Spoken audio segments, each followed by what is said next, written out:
David Smith here with one more Flipped Classroom math video. 3 tips before we start. First, you could speed up the playback and get through the video a little quicker, as long as you can still understand. Second, you can pause the video at any point to catch up with your notes. And third, you can turn on the captions and watch my words go by on the bottom of your screen.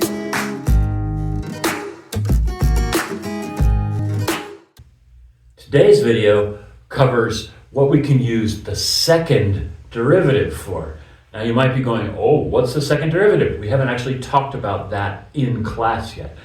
But it's a fairly straightforward idea, has some complications which we will explore.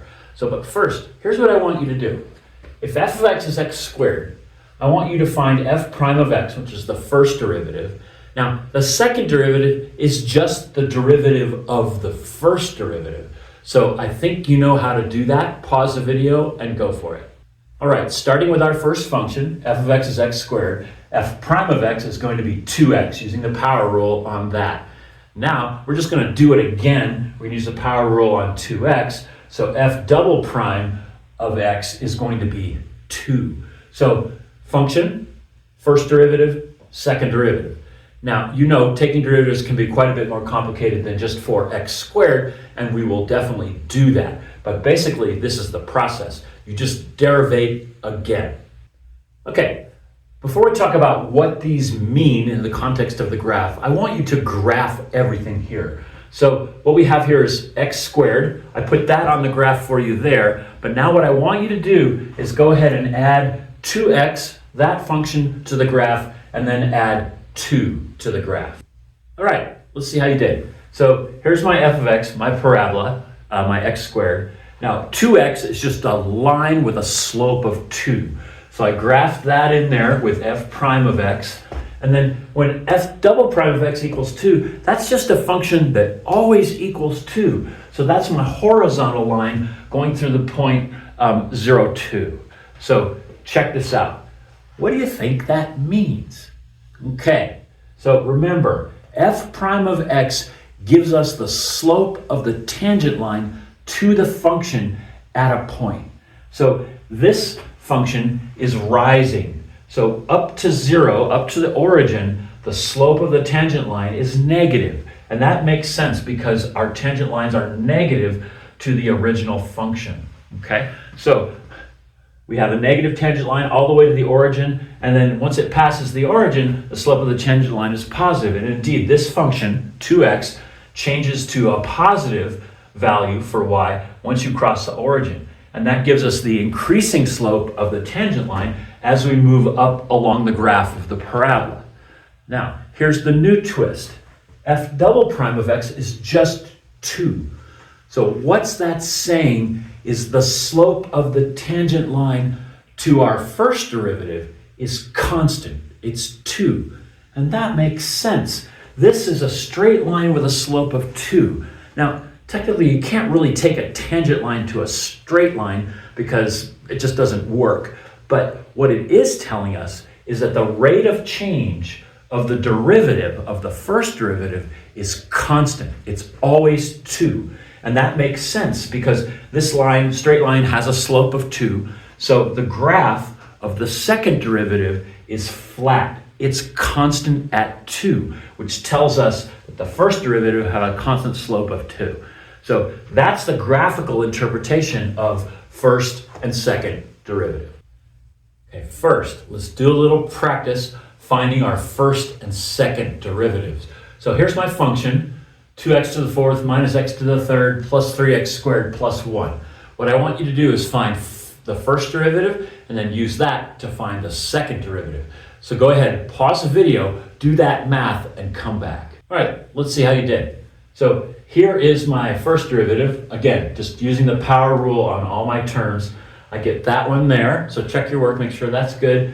And then finally, when I take another derivative of this to get the second derivative, y double prime, I get this one, 24x squared minus 6x plus 6. So first and second derivative. Now, by itself, especially with a straight up polynomial like this one, the process is not terribly hard. Now, when you use the quotient rule, which we'll do in a couple boards, it definitely gets complex, so you're going to get a lot of practice with that quotient rule. So let's move on. So here's a prompt you may see in a homework problem or on a test or a quiz. So check this out. Here's f of x, 2x to the third plus 4x squared minus 3x plus 12. Now the prompt is find f double prime of 2.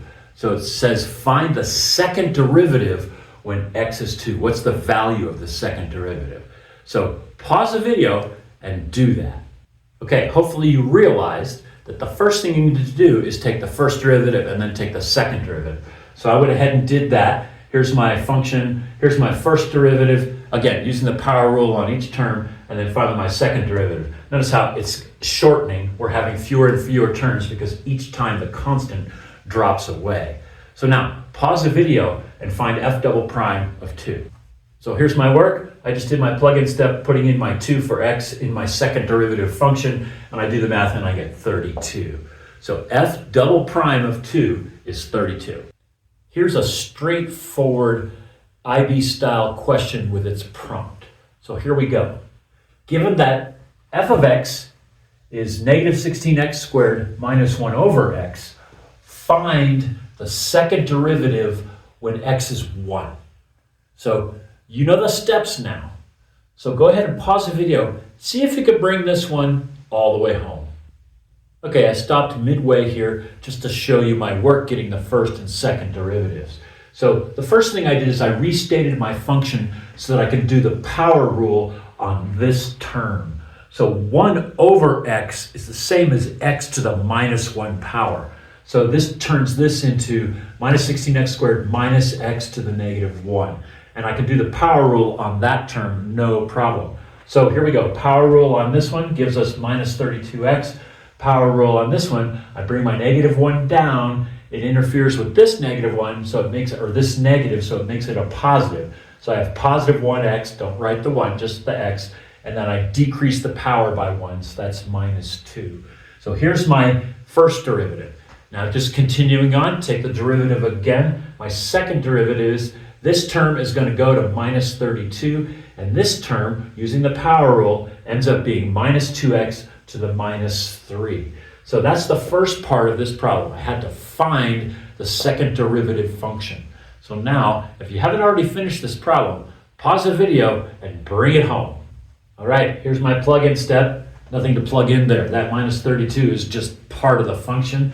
And then I put in my 1 in this section, so I have negative 2 times 1 to the negative 3 power. Now, this is much easierly, that's not right either. You know what I mean. It's better to analyze this by bringing this minus 3 power down below. So my minus 2 is still here. There's my minus. The 2 is on the top of this fraction over 1 to the third. So 2 over 1 to the third is the same as 2 over 1, which is 2. So I have minus 32 minus 2 gives us minus 34. So coming around full circle, if this is our function, then the second derivative of that function, when you put 1 in for x, the value you get out is minus 34. Here is a problem with a typical IB prompt where they just ask you about the end result and you have to figure out what those steps are to take to get to that result. And then you have to execute those steps, which in this case, this is a complex problem using the quotient rule, and then finally get to your result. So let's get started. So here is the function. Given that f of x is x over x squared plus 2. So you can see we have a quotient. We're going to need to dive into that nasty old quotient rule. Complicated algebra will result. Fair warning. Find the value of x such that f prime prime of x equals 0, so that the second derivative equals 0. So what we're going to need to do is we're going to need to take the first derivative of this, then take the derivative of that to get the second derivative, and then set it equal to 0 and find the values of x that make that true. So the algebra is going to get pretty complicated when we get into setting up the second derivative in a state where we can easily evaluate it for when it equals 0. So let's get started. So check this out. Quotient. So we need to use our quotient rule. So pause the video and jot your quotient rule down in your notes. There's our quotient rule. So it's the derivative of the first function times the second function minus the derivative of the second function times the first function all over the second function squared.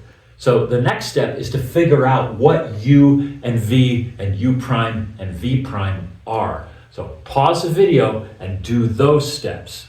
All right, so my u is just my x. The u is the top of the fraction, and my v is the denominator, it's just the bottom of the fraction. So there are those. Then I take the derivative of each of these little subfunctions. The derivative of x is just 1, and the derivative of 2x, or x squared plus 2, is 2x. So now I have my u's and my v's, my u primes and my v primes. What we need to do now is do a plug-in step with these into this formula. So go ahead and pause the video and do that.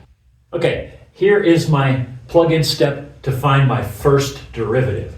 So I've just got my u prime times my v minus my v prime times my u, and then all over the v squared. Okay, so catch up with that, make sure you understand that. Now I want you to simplify this. There's not a whole lot we can do. I don't want you to go ahead and expand this out. That just makes it a little bit more difficult later. Just go ahead and simplify that down just a little bit. All right, here's what I did. I just did my distributive property on both the terms there, and then finally once I have this deal, I can just combine these two like terms on the top. I have a positive 1x squared minus 2x squared. So that leaves on my top is my minus x squared plus the 2, which just comes along, and then I left my bottom unchanged. So this is our first derivative. Okay, we're halfway there. Actually not halfway, because the second derivative takes a little bit more thinking. So pause the video and see if you can take it to the next step. Restate the u and the u prime, the v and the v prime for that quotient. All right, so I reproduced our derivative, our first derivative up here from the work on the last board. And now what I'm going to do is figure out my u prime, my v, and my v prime. My u is just the top, my v is just the bottom. Now the u prime, I'm going to take the derivative of this, move the minus 2 down and make it a 1. So that ends up just being minus 2x. So u prime in this case is fairly simple. It gets a little bit more complicated when we find v prime. I need to use the chain rule on this because I have this little function inside and then the whole thing is squared. So to do that, first I take the derivative of the whole thing, I move the 2 down, and I multiply it times the inside. So that's 2 times x squared plus 2. And then I have to multiply that by the derivative of the inside, which is just 2x. So there's the 2x. Now I can simplify that because it's multiplication. So this just becomes 4x times x squared plus 2. Okay, now we need to do the plug-in step with the quotient formula. So if you're feeling bold, go ahead and do that. All right, here it is.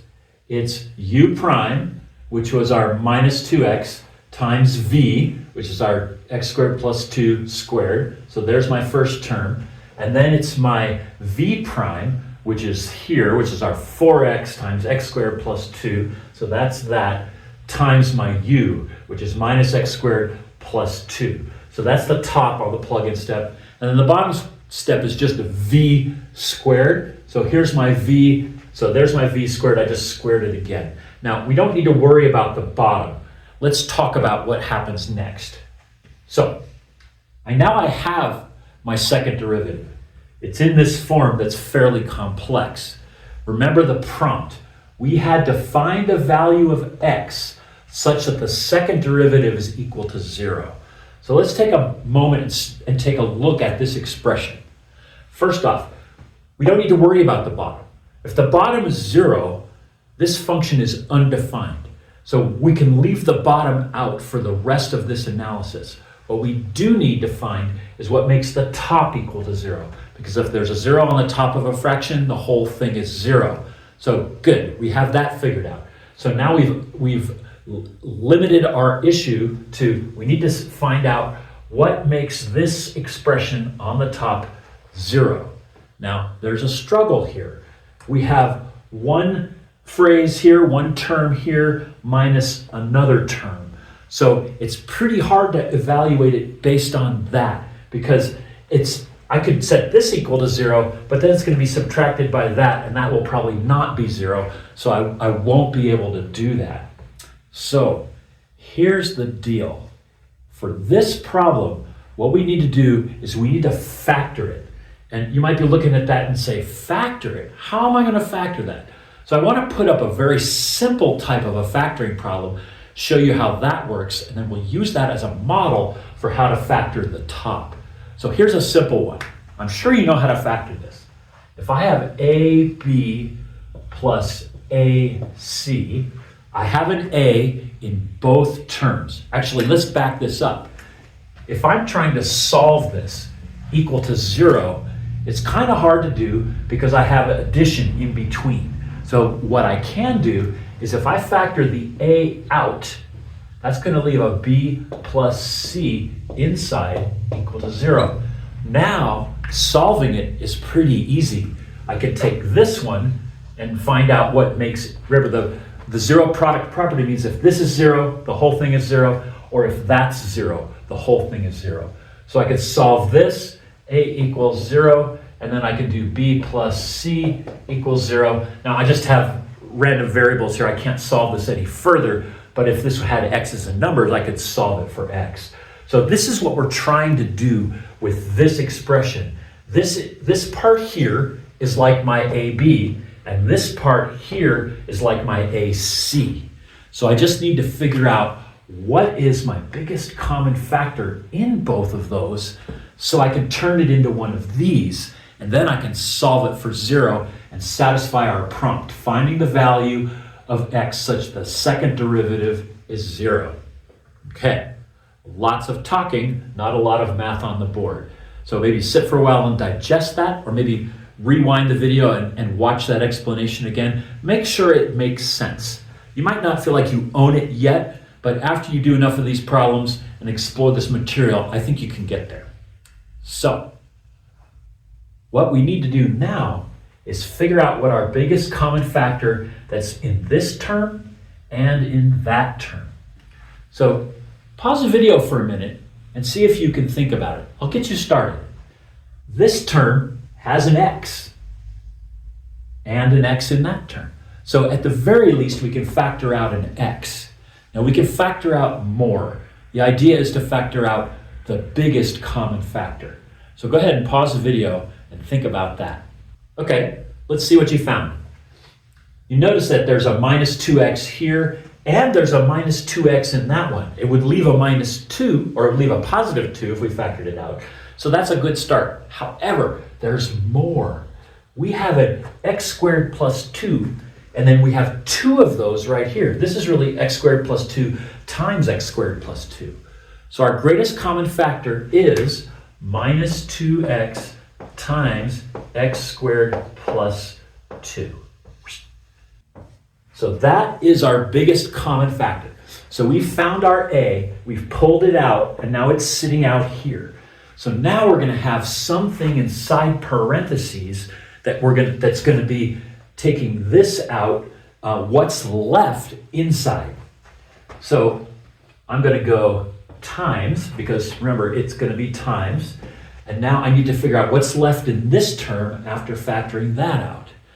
And here's the deal. X squared plus 2, I got 2 of them because it's squared. So I took 1 out there, I have 1 left. X squared plus 2. And we're going to put parentheses around that to keep track. Now, when I take out a minus 2x times x squared plus 2 out of here, here's the x squared plus 2. So that came out. Minus 2x came out of that, but that leaves a plus 2. And why is it plus 2? It's plus 2 because I took a minus 2 out of there, so that leaves positive 2 in there. So this came out here, but what's left is my minus x squared plus 2. So I have that times minus x squared plus 2. And I'm going to now set it equal to 0. Check this out. Now I'm going to leave this alone because I can evaluate that for equal 0, but it's this other piece of our product. I could simplify this down a little bit. So minus 2x x squared plus 2. That's our first bit. I'm going to put my parentheses around. I'll do one parentheses because notice how here's where I have times, but everything else is addition and subtraction. So I'm going to do x squared plus 2. Now I'm going to do my distributive property on that one. So that's going to be minus 2x squared plus 4 equal to 0. Okay, so now it's looking even more simple. I've got one thing times another thing. So I can start to set this equal to 0. I want to do one more step though. This thing has two common terms. I have an x squared and a minus 2x squared.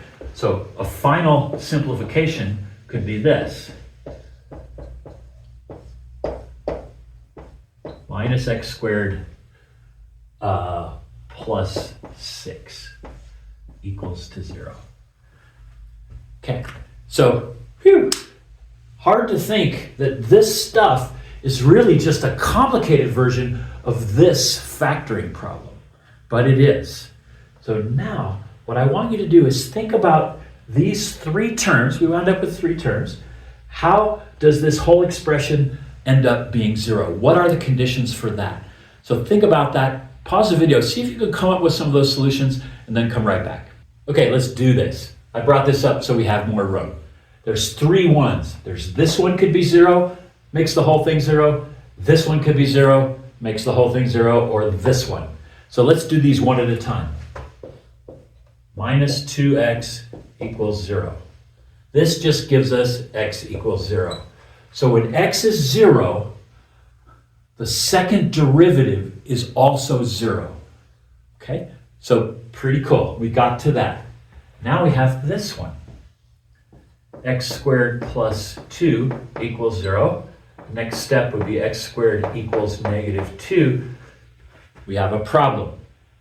When we take the square root of x squared, we're taking the square root of negative 2. So this is undefined. So the function is undefined at this point. Okay, so this one does not give us a solution. Let's take a look at this last one. Minus x squared plus 6 equals 0. I'm going to move the x squared over to make it positive. So I have 6 equals x squared, and that gives me plus or minus root 6 for x. So the two values of x that make the second derivative of this function 0 are 0 and plus minus root 6.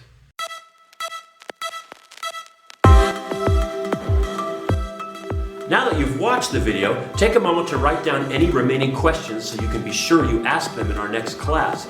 You can also watch the video again if you need to deepen your understanding. And if you enjoyed the video, please click like.